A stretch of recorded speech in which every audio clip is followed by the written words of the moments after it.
Okay, let's talk about something our brains do all the time. It's one of the most powerful and honestly one of the sneakiest mental shortcuts we take, and it can lead us way off track without us even noticing. Yeah, you've heard this one, right? Or some version of it. It's a classic. And it feels so real, so compelling. It's a story, a personal one, and it's got this surprising twist. Of course not. Deep down, we all know the answer is no. But that one single, powerful story, it can plant this tiny seed of doubt that goes up against a literal mountain of scientific proof. So what in the world is going on here? Well, that story about the grandpa who smoked, it's the perfect example of what we're talking about today. It's a tale of one. It's a way of seeing the world that hangs its entire argument on a single lonely data point.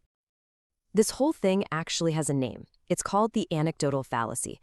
And it's basically when we take one person's experience, an anecdote, and we blow it up, treating it like it's some kind of universal truth. It's a shortcut for sure, but man, it often leads us down a pretty sketchy path. So the thinking goes something like this. Hey, this one thing happened to me or to someone I know, so that must be the way it is for everybody. It's a huge, huge leap in logic. And our brains just love to do it. Because, let's face it, stories are just way more persuasive than spreadsheets. And that really gets to the heart of it, doesn't it?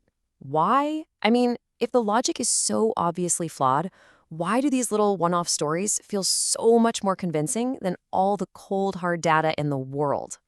Well, it's because there's this fundamental conflict going on. See, our brains are literally wired for stories. We crave vivid, personal tales. We want that emotional connection, those simple, easy-to-digest examples. But good, solid evidence, it requires the exact opposite.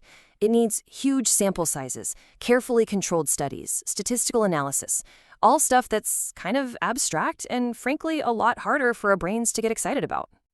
Okay, enough with the why. Let's get practical. How can you actually spot this fallacy out there in the real world? Because it's everywhere, from your social media feed to conversations at the dinner table. You have definitely seen this online. It's a perfect example. Someone gets this amazing result and bam, they declare it's the solution for everyone. But hold on a second. This just ignores everything else, right? Like, what else were they doing that week? Does their body work the same as yours? Is this result typical or are they a complete outlier? The story doesn't tell you any of that crucial stuff. So here you go. Here's your mental toolkit. Think of it as a quick little red flag checklist. First is the argument built on just one person. Ding, ding, ding, huge red flag. Second is the story loaded with emotional language instead of, actual facts. And third, if someone brings up statistics, do they just wave it away and say something like, well, that wasn't my experience? If you're checking those boxes, you have almost certainly found an anecdotal fallacy. Now look, the goal here isn't to run around shouting, "You're wrong," at your friends. That's not going to work. It's really about finding a way to gently open the door to a bigger way of thinking without totally shutting down the conversation. Using phrases like these is a total game changer. They're constructive, not confrontational. See how you work? You're validating their experience because, hey, it was real for them, but you're also gently turning the conversation towards the bigger picture. You're not attacking their story, you're just wondering aloud about the data. It's a subtle but powerful shift. All right, you ready to put this into practice?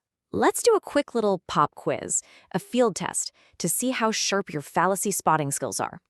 So, imagine your friend says this to you. They're using their one bad experience to give you some pretty major health advice. Does it fit our checklist? What do you think? Yup, absolutely. This is a classic textbook example. Your friend's experience is totally valid for them, but using it as proof that flu shots don't work for anyone, that is a perfect anecdotal fallacy. It just completely ignores the millions of people the shot helps protect. Okay, next one. This one's a little bit trickier. You're looking at a product with thousands of positive reviews. So is relying on those reviews just a big pile of anecdotes, or is it something else entirely? And the answer is no. And this is such a crucial difference. While, yeah, technically, every single review is its own little anecdote, when you get thousands of them together, it stops being a story and starts becoming data.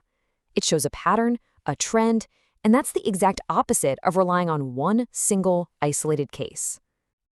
If there is just one thing you remember from all of this, let it be this quote right here. It is such a powerful little reminder that just piling up more and more stories doesn't magically turn them into reliable evidence. Real data needs structure. It needs context. It needs analysis.